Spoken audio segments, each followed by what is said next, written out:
আপনার কোথায় যাচ্ছেন এখন? ইটালি যাওয়ার উদ্দেশ্য আইছি। কেউ যদি মৃত্যুর স্বাদ জীবিত থাকতে গ্রহণ করতে চান তাহলে বাংলাদেশের ইটালি যাইবেন, তাহলে উপভোগ করতে পারবেন।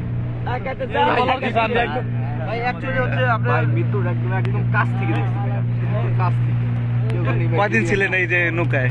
নৌকায় 3 দিন ভাই। খাবার ভাই নাই, কোনো কিছুই নাই। হাঁটানো করতে পারেন না, হাঁটতে পারেন না। একটা জুস ভাগ করে খাইছি, ওই যে 200 মিলি 3 জনে ভাগ করে খাইছি।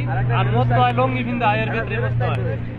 আমি সবার উদ্দেশ্যে বলতে চাই ভাই, আশা করি সবাই ভালো আছেন ইনশাআল্লাহ। আমরা আলহামদুলিল্লাহ মোটামুটি এখন ভালো একটু স্বস্তি পাচ্ছি যে আমরা ল্যাম্পেন্দুসা দেখতে পাচ্ছি এই কারণে।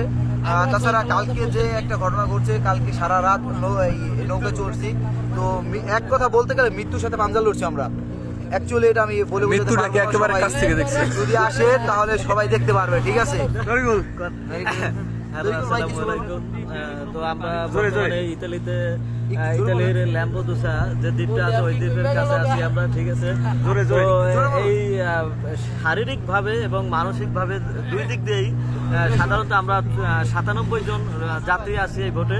সবাই অসুস্থ ছিলাম, সারাদিন ভালো ছিল, কিন্তু রাত্রে এরকম প্রচন্ড উত্তাল সাগরের মাঝে, ঠিক আছে, মনে হলো জানো মৃত্যু অনিবার্য।